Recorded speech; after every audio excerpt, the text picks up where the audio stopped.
Also on the footage, you will see the camera is pointed up into the sky at about a 30-degree angle towards Las Vegas, just to the left of the base. The camera was then turned on and basically left unattended for about 45 minutes or so when I was off talking to someone, and you'll see three ships. One actually comes in from the right and makes a quick sort of looping horseshoe motion. Another one will then come in from the upper right-hand corner of the screen, which then comes in, and you can tell that the ship itself is having some sort of unusual electromagnetic effect because the videotape begins to blur and buzz as the electromagnetics of the flying saucer actually begin to blur the iron pyrite on the videotape. That this object then comes in a loop, does a step motion, and then shoots off to the right, traveling from 0 to about 40,000 miles an hour.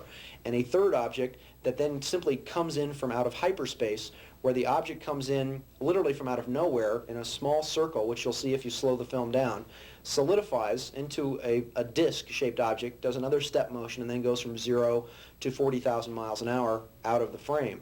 The last thing you'll see on the tape is an actual close-up taken from about 6 miles away with a 12 zoom lens with about 3 lux on the camera, a close-up of the ship. What you'll see is that the ship itself looks like a bat wing almost. It looks like sort of like the bat plane, because the camera, when it's on infinity, looking or zooming in on an object that's that far away, takes those bites out of the object. But what in fact is happening is that you'll see that at a distance the object will pulse, and that at the camera, that as the camera then moves in, you will see what looks like clouds in front of the object, but that in fact is the energy field or the gravity field, quite literally, of the object spinning around the object, and you'll see it looking as though it's clouds moving in front of the object. Then you'll see the object move up to the right, drop down out of the frame, and then reappear in the lower left-hand section. Directly after this occurred, I gave the camera to a girl that was at the mailbox. I jumped in my car and chased after this object. Very soon, about 3 miles out into the desert, a couple of military vehicles came from out of the desert with their lights off, a black Bronco and a flatbed olive drab truck, a 4x4 cab truck. They pulled out and met another vehicle in front of the road. All three of these vehicles then turned around, and the light bars, they lit up the entire area. And in essence, when I got out of my car, they pointed guns at me and they told me to get back in my vehicle and go back to the road, or I would be shot, in essence. So I got back in my car and went back and turned around, because apparently they'd probably had some kind of problems with this particular craft, and it had probably landed on the civilian side of the middle of the Tikaboo Valley. We have to understand one fact, that Area 51 has 3 tiers of security system. The outer perimeter security, the inner security, and also the regular military security, plus automated security system. We're talking about outer perimeter security. Area 51 is using semi-private security firms such as Wackenhut Corporation. We call them Wackenhut SS because basically it's the way they operate. Wackenhut SS, of course, means Wackenhut Special Securities Corporation, of course, and they are assigned to guard the outer perimeters of Area 51. And they, because of the status of being a semi-private status, they don't wear any insignias of any kind. They wear military camouflage uniforms and carry machine guns and so on. They ride unmarked four-wheel blazer type vehicles, and they harass citizens who even dare to drive on any of these dirt roads south of the Highway 375. We have every right to be driving on these public lands as long as we don't cross the warning sign area. We were harassed by dangerously maneuvering helicopter over public land on May 16, 1991. A group of us, altogether 18 of us, were in a 7-car caravan just coming back on Groom Road after taking pictures of the warning sign area, We were coming back to Highway 375, but suddenly we heard a thunderous sound overhead, as if a railroad was passing over our cars.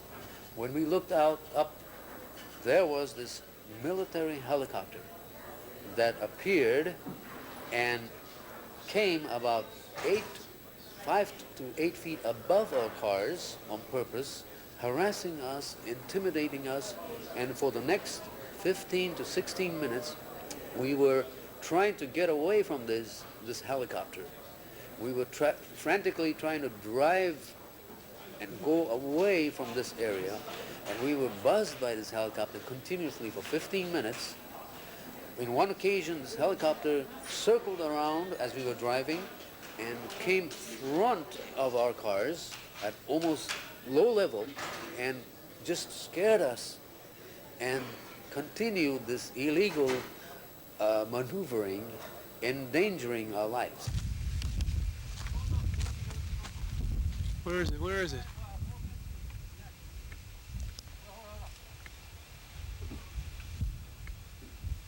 There it is.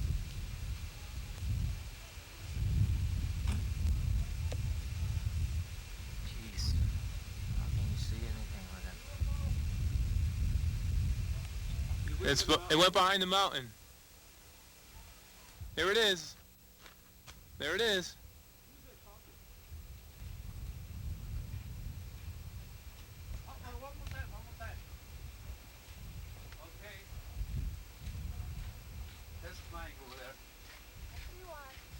Huh? Yeah, it's test flying. It's going to continue for the next stop. Right there it is. Yeah, it's flying over there. Yeah, it's moving back and forth. Take a look at here. Yeah, take a look at it. It's at the light. See, what I see is dark clouds. It's hovering over there. I had to put the gain on just to see it.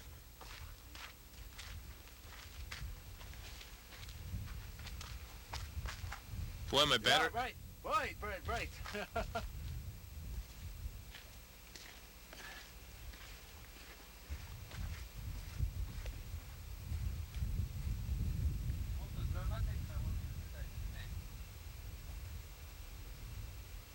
Fortunately, this isn't doing me any good. Yeah. He's doing a maneuver on it. See, what I see is real dark clouds. Working on my clocks. I think so.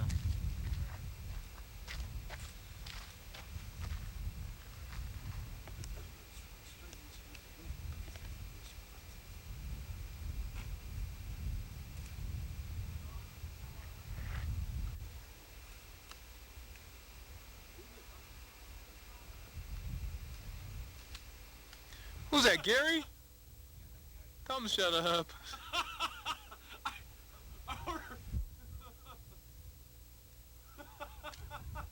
can't look when he's talking. It's like damn funny.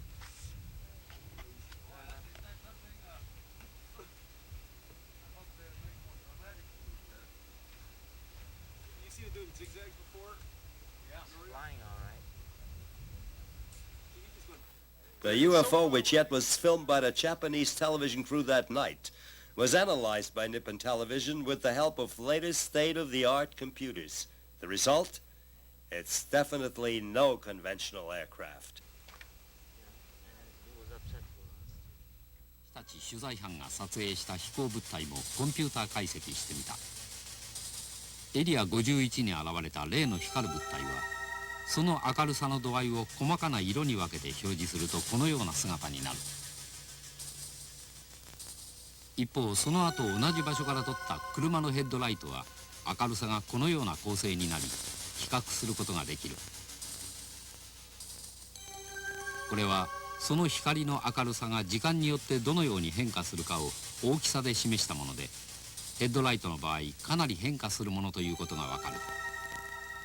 一方、エリア51で撮られた光る物体は常に同じ大きさで明るさが変わらない。やはり普通の物体とは全く違うものなのではないだろうか。But also around Las Vegas, unknown flying objects are regularly observed.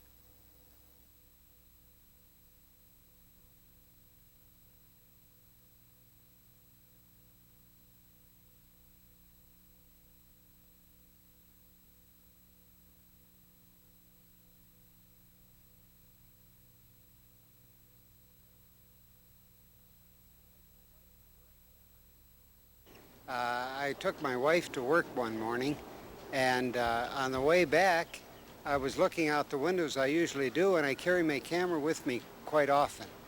And I saw this anomaly, this UFO in the sky, and so I stopped my car and pulled out and took some footage of it, which is what you're looking at now, I guess. That's about it. And it came on 2 different mornings, as a matter of fact. So on 2 different mornings, I took pictures of it. This was in 1991, and it was, actually, we've seen a lot of things around Las Vegas here. It's a great area to spot UFO objects. I've seen cigar-shaped UFOs, I've seen the regular discs, and I've seen anomalies of all styles and types around here. I've spent many a night, all night, up looking for UFO things in the sky.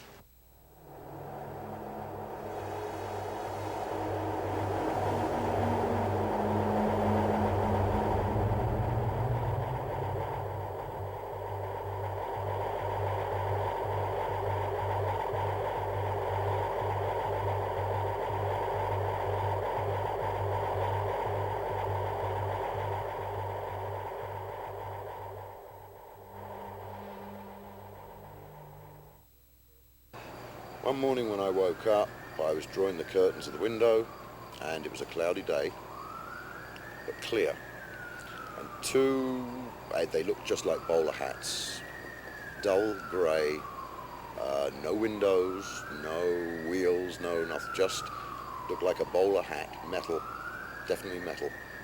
There was 2 of them. One was flying in a steady fashion, and the other one, it looked like the pilot was drunk because it was just flying this way. And they went down behind some apartments, which were only about 100 yards away from me.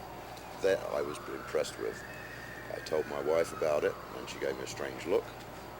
And 2 weeks to the day, she was at the same window, saw the same things, and called me at work. And she was gibbering away, and I said, yeah. And from then on, we'd seen quite a few. I spent a lot of time out in the desert with my camera, and I got rather obsessed with it for a while. But as you'll see in some of the other footage of what I've got, it's quite interesting, and it's definitely unexplained.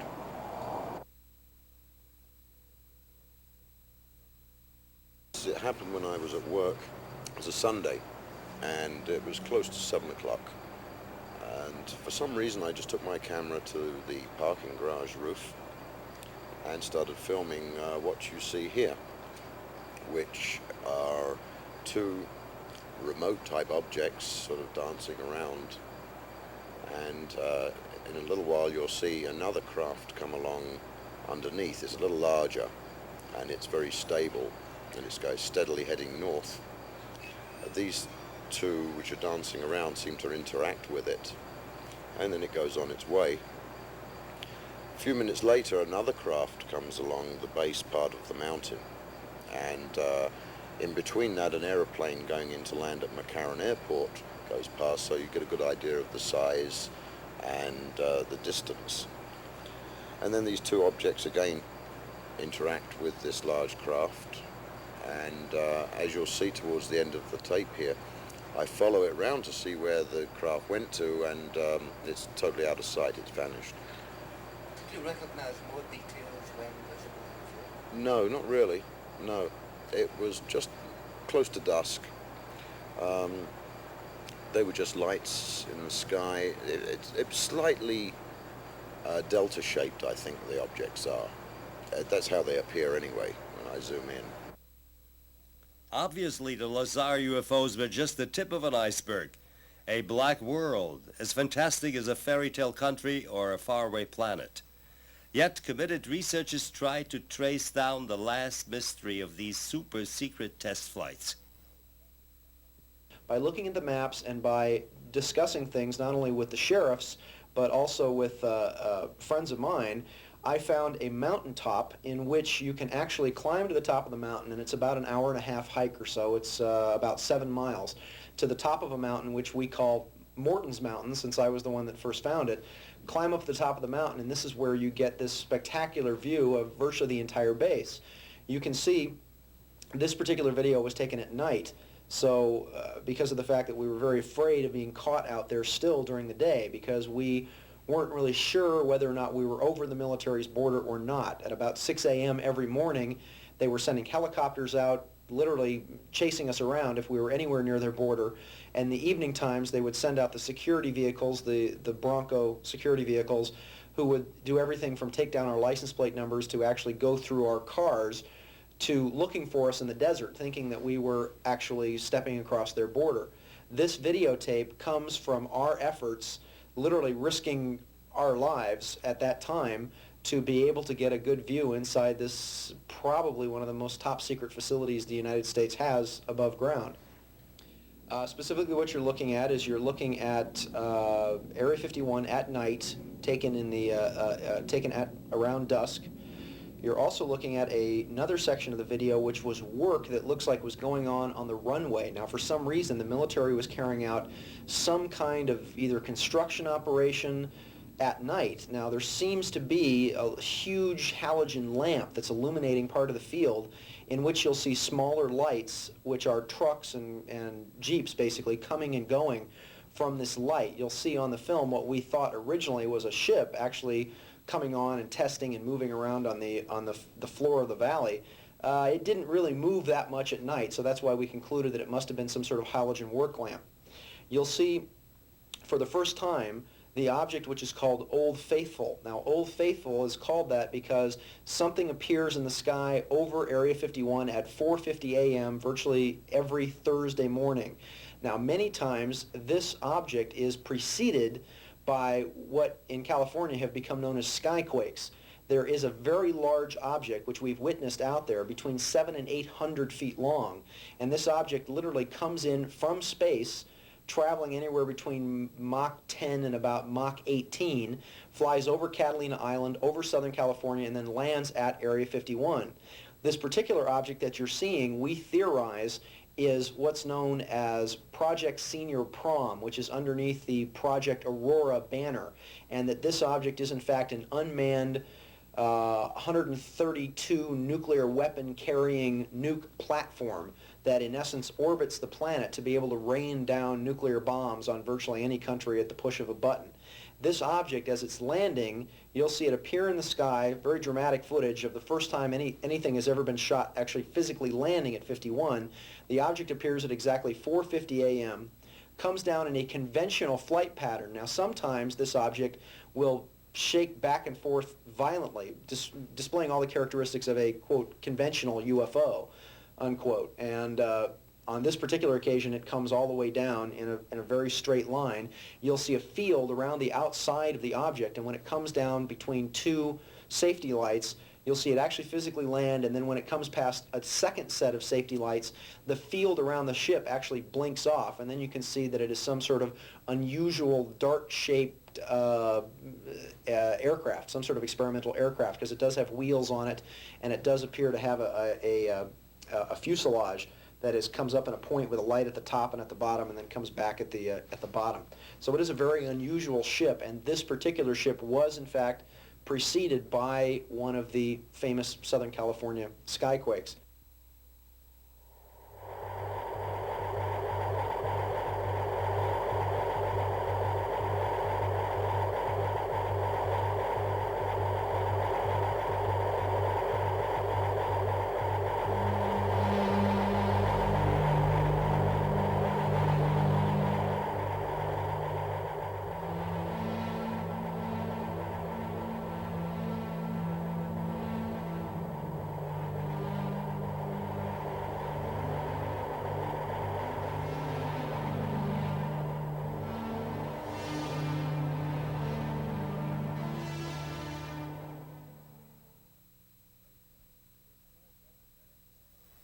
Rachel is a small desert nest at the Highway 375, which passes the Black World. Its inhabitants are mainly workers of the test site. Rachel's main attraction is the Little Ale Inn, the local grill and beer bar owned by Pat and Joe Dravers, which became the main information exchange for Area 51 enthusiasts from all over the world. It not only exhibits UFO memorabilia, it also houses a library and a large collection of newspaper articles about secret government experiments, documenting that the greatest secret of our time actually is no secret anymore.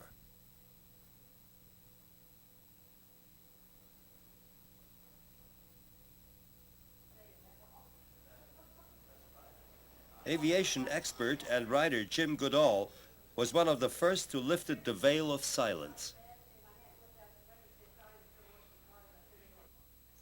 I am a published author. I've written for 3 different publications. I have a number of articles on black programs and secret projects for Jane's Defense Weekly, for Interavia, for Aviation Week Space Technology. I have 3 books right here that I have authored just on the F-117 alone. That is where I spend all my spare time, is digging. I've had my neighbors questioned, I've had my mail opened, I've had my phones tapped. I was called up for Desert Shield. I'm in the Air National Guard. They held up my clearance at the Pentagon. They didn't deny my clearance, they held it up because I asked too many questions of my government. And my response was, that is my job. As an American taxpayer, it's my job to question my government whenever I feel it fit, and I do.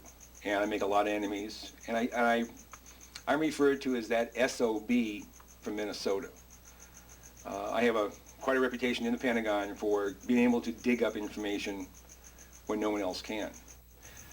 What's going on in Area 51 today, based on information from first-person interviews I've made over the last 6 or 7 years, there are at least 8 black programs flying out of Groom Lake, out of Area 51. That does not count the B-2 bomber because it's not a black program. It does not count the F-117, which is virtually a white program today. There are at least 2 very, very high-speed aircraft that have been reported since 1982 is when we've heard the first reports of them. One of them is a small aircraft. It goes approximately Mach 4 to Mach 6. There's an aircraft that has been tracked out of the Bay Area TRACON in Oakland, California by the Federal Aviation Administration Center at least 8 times since 1986, flying in excess of 10,000 miles an hour going through controlled airspace, and a very, very large aircraft at that. Besides the 2 high-speed aircraft, there is a stealth or low observable electronic warfare aircraft. It's been referred to as Excalibur. There is an aircraft that is designed to fly very, very high, but very, very slow and very, very quiet. There's been some rumblings or reports as a flying triangle, much like the canceled McDonnell Douglas General Dynamics A-12 that was going to be an attack aircraft. Just recently, out of Lancaster, California, taken off from Palmdale, which is Air Force Plant 42, and that's where the B-1 was built. The B-2 bomber is being built there. The F-117 is being serviced there in the U-2 operations. There has been at least 3 sightings of triangular-shaped aircraft being launched out of that area. They made no noise, and the people just happened to look up and see these things leaving the area at relatively low altitude, but again, no noise. Are there any unconventional technologies, propulsion technologies involved? Yes, I have had the opportunity over the years to interview, again, people who have worked at the test site at Groom Lake. One gentleman spent 12 of his 30 years in black programs at Groom Lake. When I asked him, I said, first of all, I said, do you believe in UFOs? And he looked at me with a straight face in one-on-one. He said, absolutely, positively, they do exist. I said, can you expand upon that? And he said, no, I can't. About a year later, we were talking about, again, activities at Groom Lake. And I asked him, I said, you know, can you really tell me what's happening out there? And he said, well, there's a lot of things that are going on there that I won't be able to tell you until the year 2025. But we have things in the Nevada desert that would make George Lucas envious. Another individual who was an NCO, an E9, which is the highest grade you can get as an enlisted man. He's a Chief Master Sergeant in the Air Force. Was a safety specialist. He had 3 different tours of duty at Groom Lake on various programs. Now, he had no connection with my friend who worked on the other black programs. We were talking, I interviewed him at Nellis in 1985, 86 time frame. And I said, what's out there? And again, he looked me straight in the eye and he said, we have things out there that are literally out of this world. I said, explain. He said, I can't. But trust me, see, we have things that are better than Star Trek, better than anything you can see in the movies. He said, are the airplanes? He said, I can't comment. There's 4 levels in Site 4, excluding the top level, the surface, which is basically a hangars with the satellite. There's really not too much to it, but the levels are all operated. There's the first and second levels are all elevator where they keep the flying disc, ships, whatever you would call it. They bring it to the surface. Right when I was there, they were trying to operate the disc, but to my viewing, unsuccessfully. There's scientists there. I personally witnessed high White House officials being there.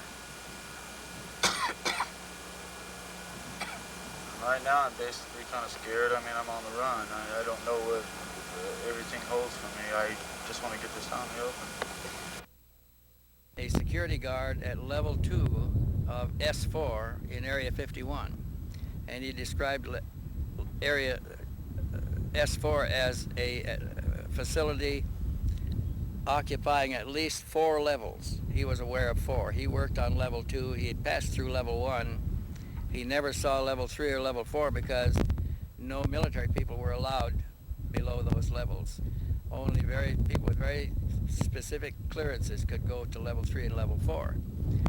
He described level 2 in considerable detail to us, and he said level 2 consisted of 9 hangar bays, I guess you would call them, because they were the size, they would hold a small airplane. And there were circular disc-shaped craft in 7 of the 9 bays. He described the floor layout, he described the security posts, the guard positions, an area where bodies were stored in large glass cylinders. He described special equipment, he described the monitoring equipment, the security system to go down to levels 3 and 4. He said that they were never allowed down there. Only specially cleared people with very specific clearances, which included a plastic card with magnetic information in it, a handprint, and a right eye retina scan, and put their eye to a little camera. And if they passed, they could go down. If not, their instructions were to arrest them immediately and have somebody from above come down and get them. This is a very vast complex. Big place, huh? Big place. The elevators are right here. There's 4 elevators. 3 and 4 are extremely security. There are no sentries down at 3 or 4. And the levels of 3 and 4, I don't know what goes on down there. I heard something about an Abbey or EB down there. I'm not too familiar with what it is, but as you get off the elevators, you get off, and this is level 2. You walk in, the bays are over here. They're all separated by like an automatic doors that open and close each bay. Walk down, there's 5 on each side. There's a hallway right there, and each of these bays have elevators that'll bring them all the way to the top. It'll bring the whole floor all the way up with a hydraulic system. Now, as you walk down, there's a lot of machinery right here, which I have no recollection of what it does. I believe I've never been in that area. My job was to be a sentry for these 3 gates and up above in the level complex, and sometimes I would be walking down here escorting people. Now, over on this, there's a hallway down here that breaks off, which is there's a big computer system right here. I believe it's a computer system. I'm not going to say for sure.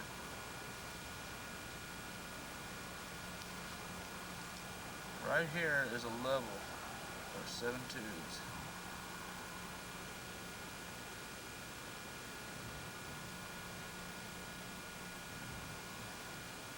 These tubes are about 2 feet in width. They're about 6 feet in height. They stand on end. They stand on end on end.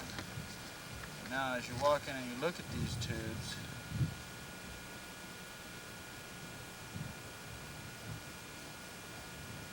I'm just going to go push a 1. They're all exactly the same, and the creatures inside are completely identical. There's absolutely no way that I can see of identifying each and every one of them individually. Now there's an aluminum part right here. I don't know if it's covering genitals of them or not, but the rest is filled with the solution. There's a couple tanks right here. I don't know if they're oxygen. I don't know what they hold. There's no identifying marks on them whatsoever. There's absolutely no air in the tanks. It's all solution. And the grays are just in here, right here. They're suspended, so I imagine they're being clamped somehow, some way to hold them in this where their feet is completely off the ground and stuff like that. And under here, there's about a 1-foot pedestal of black iron steel. It's polished, but it looks like a black polished anodized iron. Now the things inside,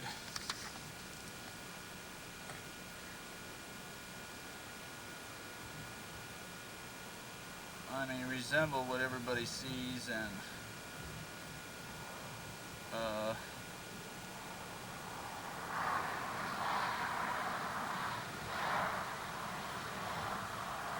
the only thing that's different about them from what I see on all the pictures is the eyes appear to be have deteriorated, or they look like prunes.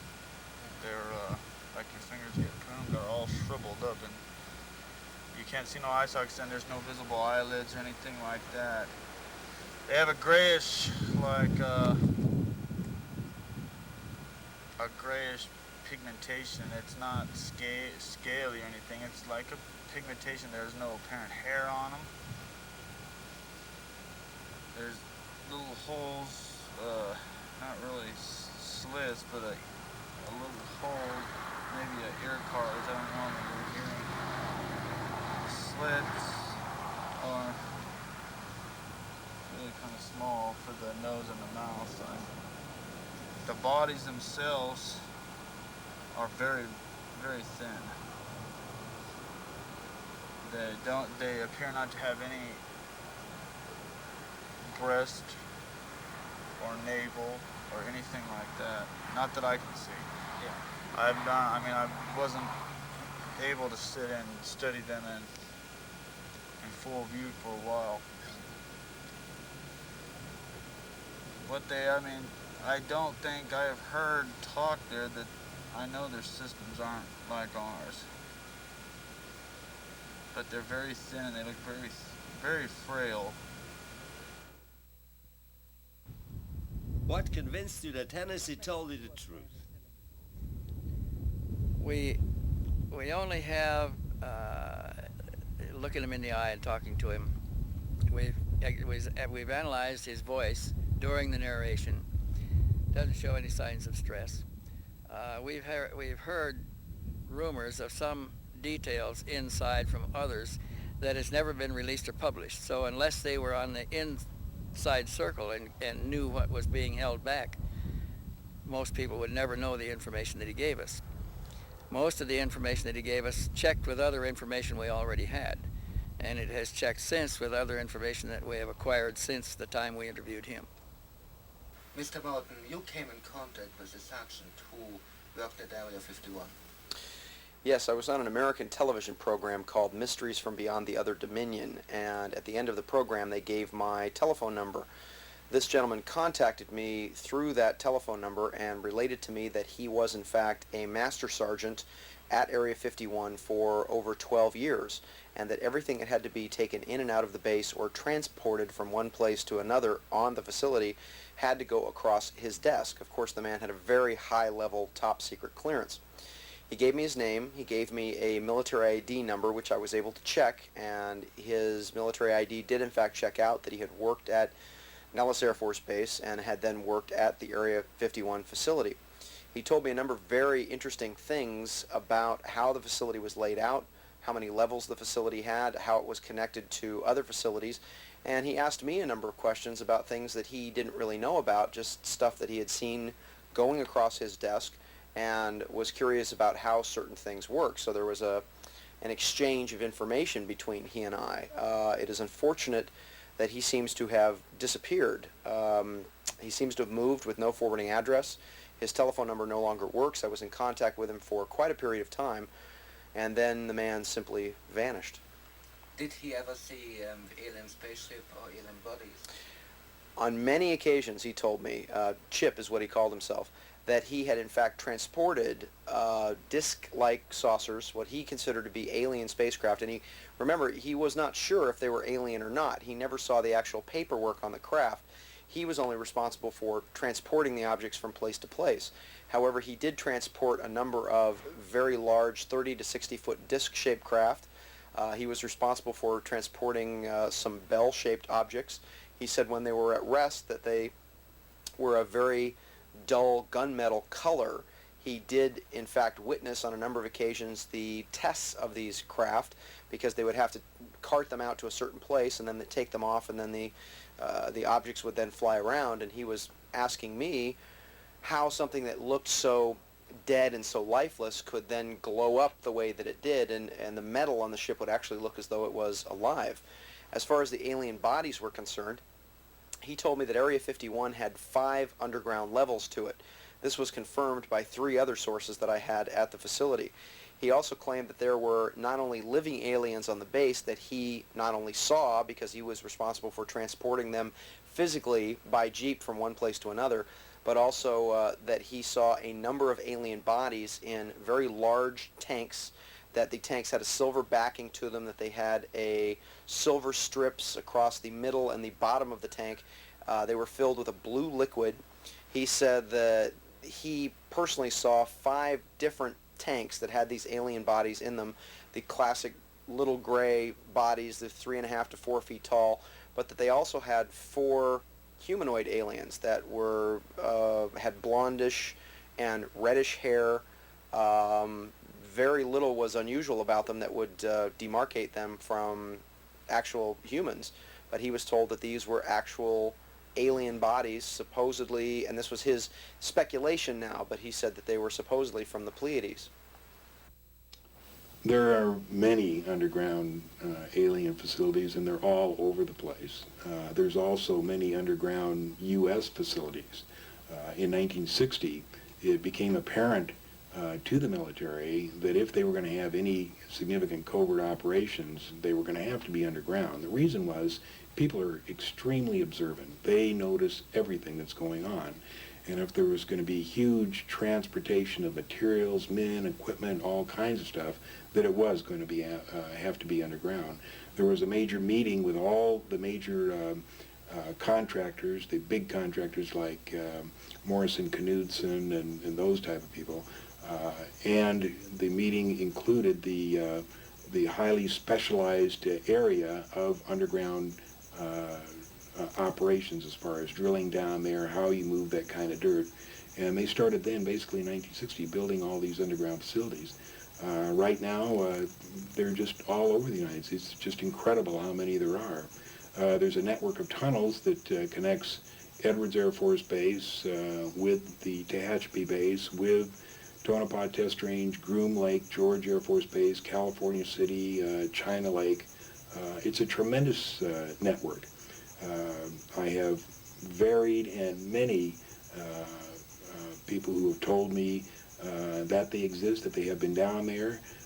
I have a friend that is a hydraulic engineer on one of the tunnel boring machines. It's 28 feet in diameter. He works at the Nevada test site where the tunnels go down almost 3,000 feet. In addition to this, I have had a number of ex-military persons, engineers who've worked in the aerospace industry, for the aerospace companies out in the Antelope Valley, such as Lockheed, Northrop, Rockwell, who have related to me their knowledge of underground facilities. Not in all cases have they revealed what they knew about alien life forms or alien technology, but they said that these underground facilities exist without a doubt. Okay, that many aerospace companies have these facilities, that most of our Air Force bases, our naval bases, have these type of facilities underground, and that ultra-secret work goes on in secure underground facilities. Now, our difficulty has been in trying to come up with the evidence that these facilities are connected with the UFO phenomena. So we have had to approach this not only from the viewpoint of listening to testimony, but keeping some of these facilities under surveillance so that we can take cameras up there or any means that we can to record phenomena that seem to be emanating from or associated with these facilities. And that has been done. And people have reported seeing classic UFO phenomena around these facilities. There are 4 aerospace covert facilities. This is what we call the aerospace connection in the Antelope Valley and also the San Joaquin Valley. Rockwell in the San Joaquin, Lockheed, McDonnell Douglas, and Northrop in the Antelope Valleys. And these operations are extremely suspicious. They have a surface cover activity. They call themselves RCS testing sites. That stands for radar cross-section. And apparently their presumed purpose is to test various aeroform designs atop pylons with radar cross-section. And the disturbing part is that we have found out with incontrovertible proof that there are extensive underground facilities.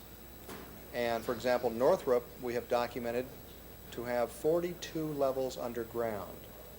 Now, if this is radar cross-section testing, which is above ground, why do they need 42 levels underground? Also, at the Lockheed facility out in Helendale, we had an investigative reporter who saw a blueprint of the building plans for that facility that he wasn't supposed to see. It showed that they had an extensive underground facility 300 feet down. And when this reporter interviewed the person who was in charge of that facility, they had a nice, pleasant interview until at the end he told the director that he was aware of this extensive underground facility. And what could he tell him about that? And immediately the man's eyes grew wide and he said, "This interview is terminated." So it's very suspicious. And then of course we have other reports of people in the area who say that they have seen alien craft emanating from these facilities and terminating at these facilities. And other kinds of blue beams, strange lights in the sky, surveillance orbs, size of basketballs, medicine balls that survey the area, and move in ways that we don't possess that kind of technology. In terms of the Northrop facility, which is also known as the Anthill, the construction, the underground facility was greatly enlarged in the early 80s. And what took place there was an enlargement, I understand, from 13 levels underground to 42 levels underground. And we have reports from construction workers who actually worked on the site, cement truck drivers, and at one point, Michael, cement trucks suddenly appeared on the scene 5 miles long, pouring concrete continuously 24 hours a day, 7 days a week for weeks. And we figure at 9 yards of concrete per truck, close to 1 million yards of concrete must have been poured underground. Also, we understand from the construction workers that 3 silos were constructed there, 3 underground silos, and we were bringing out the fact that saucers have been seen to just come screaming out of the facility as if they had had some travel distance underground. And also craft would, like helicopters, would come into the facility and just disappear into the ground. So we knew from construction reports and from visual reports outside the facility that something very suspicious in the way of silos was going on. Norio and I put together the first investigative team to actually fly over these facilities and investigate them from the air with video cameras, still camera shots. It was very exciting. And on our first flyover of the Northrop facility, we spent about an hour in the air on that trip. It was historic. You can imagine that my heart practically jumped out of my mouth when we're flying over, and the pilot, unsolicited, says to me, "By the way, there are 3 silos down there." Now, I had learned from my inside contacts that 3 silos had been constructed there. And I was looking for those silos the minute we appeared over the facility. I was intensely looking for 3 silos, didn't see any, and suddenly the pilot says to me, "What I just told you." I was shocked. I tried to contain my excitement, and I pretended to be rather casual about it, and I said, "I'm sorry, I beg your pardon, but did you say silos down there?" And he says, "Oh yes." He says, "You see those white diamonds?" And sure enough, there were 3 white diamonds. Now this pilot, you must understand, we rented the plane in the Antelope Valley, so he flies that area continuously. He has students, he's a pilot instructor. So he's flying over there all the time. He told me that on numerous occasions when he's flown over these facilities, those white diamonds, the white covering, will be gone to reveal a deep, dark hole or silo into the ground. Not only the black projects, but deep black projects program that is taking place about 10 miles south of Groom Lake. Groom Lake facility, of course, is a black projects program that is, technologically speaking, not in line with higher technology that is present 10 miles south, which is located on Papoose Lake facility. That is where a new type of propulsion system is being test flown, and again, it's my contention that some select U.S. pilots are being given instructions on maneuvering these objects.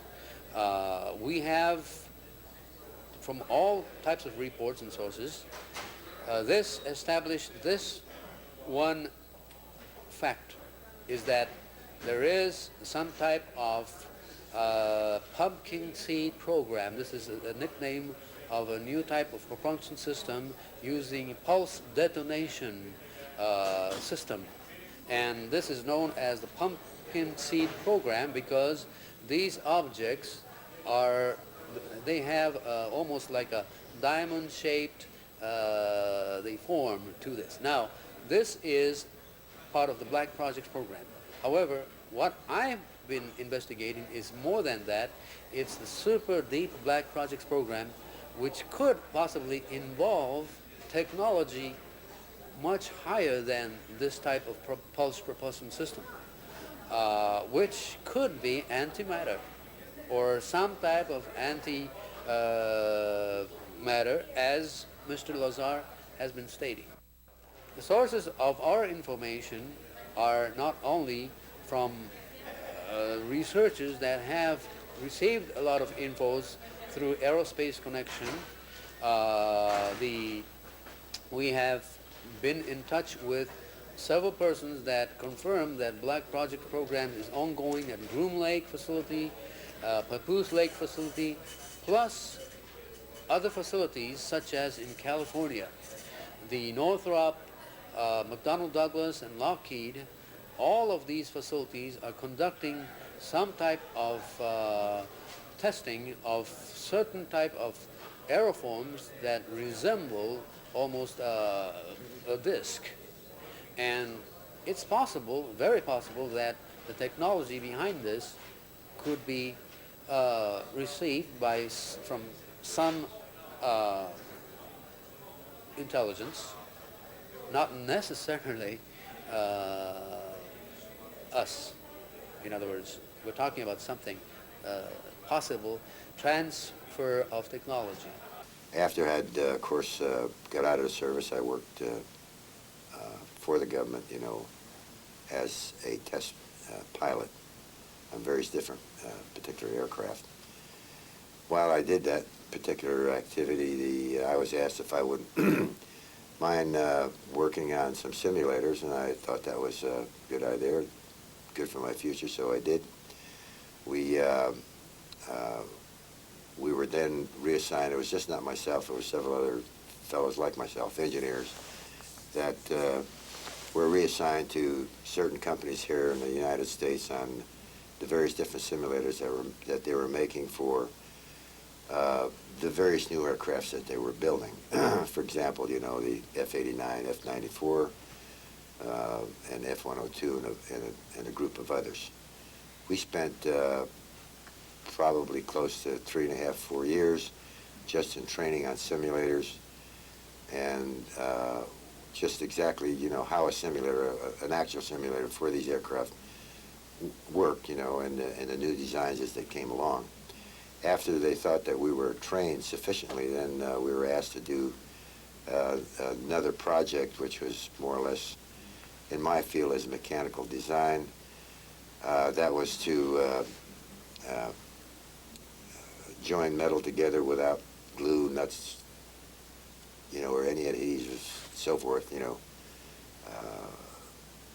for aircraft purposes. The indication was to make the aircraft lighter. Okay. This of course was several years going on. In the meantime, of course, security classifications were going on, you know, as far as we were concerned, and just the individuals that were going to work on these particular projects before going to the actual facility where I had done this activity. We developed this particular process of joining this material. It took quite some time, over a period of about 4 years.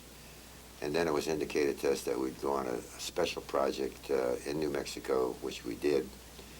And it was about 3 or 4 years after we had gotten there that we found out that these were simulators that we would be engineers on simulators for flying discs. Those one particular project I worked on associated with that disc was several years, of course. It's very time-consuming in a translation of scientific data as provided to us by the grays, a specific type of gray. As this information was given to our scientists and various different engineers that we had no association with, but they were doing what they call a copy engineering. The copy engineering was a process where they had taken an item or a portion of the craft and they were disassembling it, writing their procedures and identifying certain things as they took it apart and how it related to from their science to our science, and could we use that. I spoke in a little lecture here a while back that no average pilot could fly a flying disc because it was so complicated and so foreign to the individual pilot that there would be no way that he'd be able to hop in one, even if they gave it to them and said, here, fly this. Consequently, what we did, we took their avionics and transferred it into our science and our technology and used the avionics that we know of as far as aircraft is concerned. The basic principles in all this, as far as the avionics was concerned, was no different than a regular aircraft that we have. If you understand that, say for example, a fighter aircraft, it's much different than a flying disc. There were certain situations that we had to resolve, and basically we only looked at a couple different things because the flying disc only flies in about 3 different positions, and that is at 65 degrees, flat horizontal, and possibly vertical. But it was very difficult to fly vertical. The avionics that we developed for that was for the 65 degrees, pitch and yaw, and flat flight. Did you ever see a disc by yourself? I saw a disc from a distance.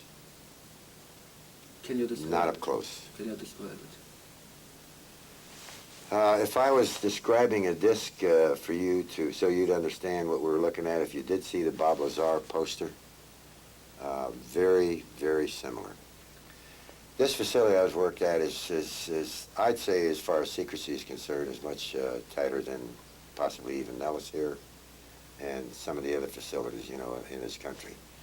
The entrance and the locations and the scenario on say, hey guys, you know, here this is, you know, this is what the ship looks like.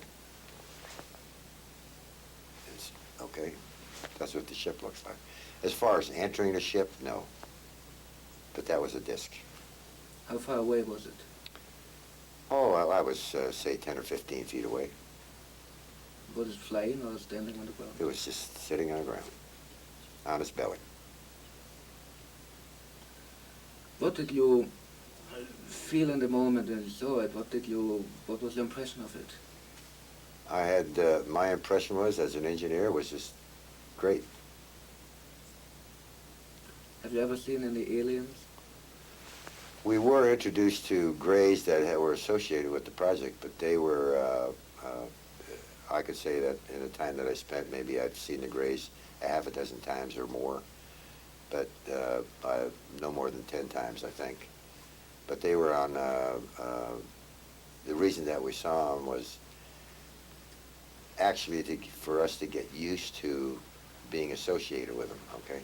It's no different than, say, going to Africa and seeing a bunch of pygmies and, you know, looking at those people for a while, and then, you know, this is a little different than that, but it's the same situation where you're seeing something that's a little bit different than us sitting in this room, you know, talking right now, with their features and their makeup and that kind of thing.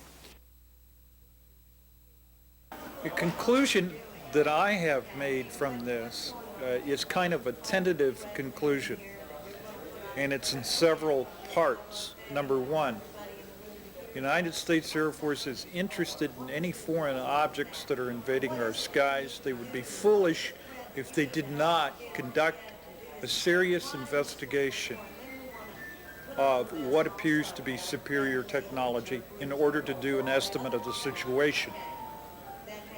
That's point number one. Number two is, over a period of time, they could have progressed quite far in this study of this technology.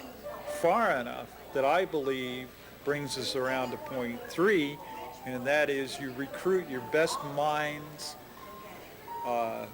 from where? The aerospace industry, to work on highly classified, or what they call black projects, in order to see if we could duplicate or develop this technology for ourselves. Because what every military wants is superiority, an advantage over the enemy. And of course, this kind of technology would offer us an incredible advantage over almost any enemy, at least that could be found on Earth. Was extraterrestrial technology already used for secret military projects? I think it's entirely possible. The sources I have say that that's the reason that we were studying alien hardware in the first place. Wreckage from Roswell and other crash sites is so we can figure how it worked and have a military advantage over our adversaries. Could be the Black Manta, could be the Aurora, could be stealth technology. One of the things we learned in Russia is that they were studying UFOs for incorporation into their stealth program, and they also studied UFOs for incorporation into their SDI program. So it was going on there, chances are very good that it was going on here as well. The piece of UFO lore or information that really sticks the closest to home was a letter from a very close friend of mine who wrote a letter to Ben Rich. Ben Rich is the retired president of the Lockheed Advanced Development Company, the people that brought you stealth, that brought you the SR-71, the U-2. Ben was asked, in a letter, do you believe in UFOs? And he wrote back to my friend that yes, both Kelly, referring to Kelly Johnson, the founder of the Skunk Works, and I are firm believers in UFOs.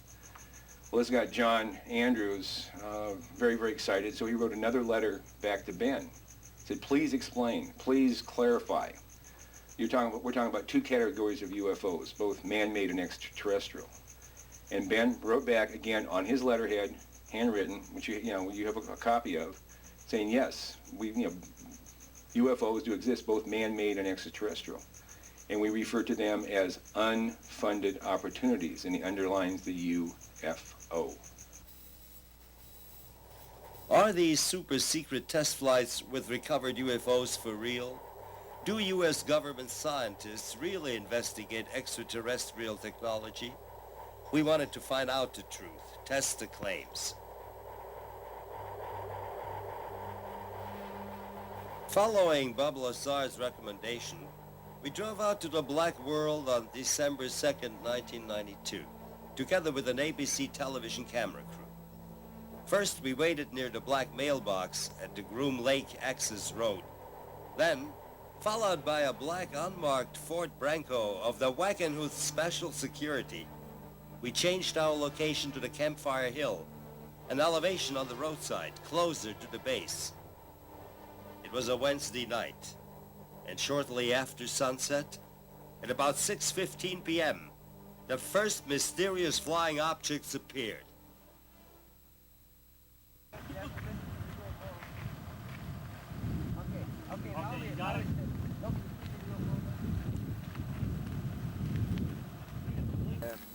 Fall down, stop blowing. You know a signal flare, military signal flare? Groupie, I got it on tape. Yeah. Awesome. I don't know. There it is. Heads up, there it is. I don't know,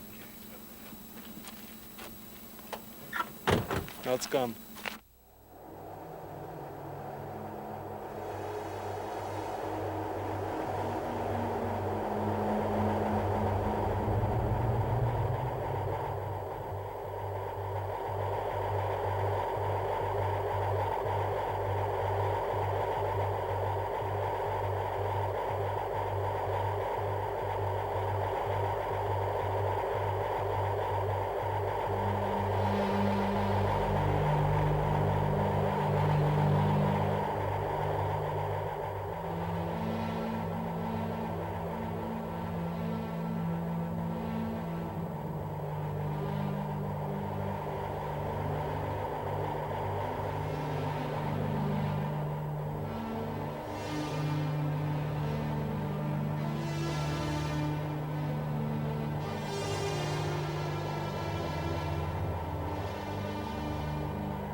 Flares? Aerial maneuvers or test flights of extraterrestrial spacecraft? One thing is sure. Their flight characteristics were more than unconventional. Our eyewitnesses were convinced. I saw, well, right over the horizon there, as most of us said so far, I saw a light come up over the horizon, probably a few degrees over the horizon, and it broke into first 2 lights, then 3 lights, and then it seemed to string them all together, kind of like a string of pearls or beads.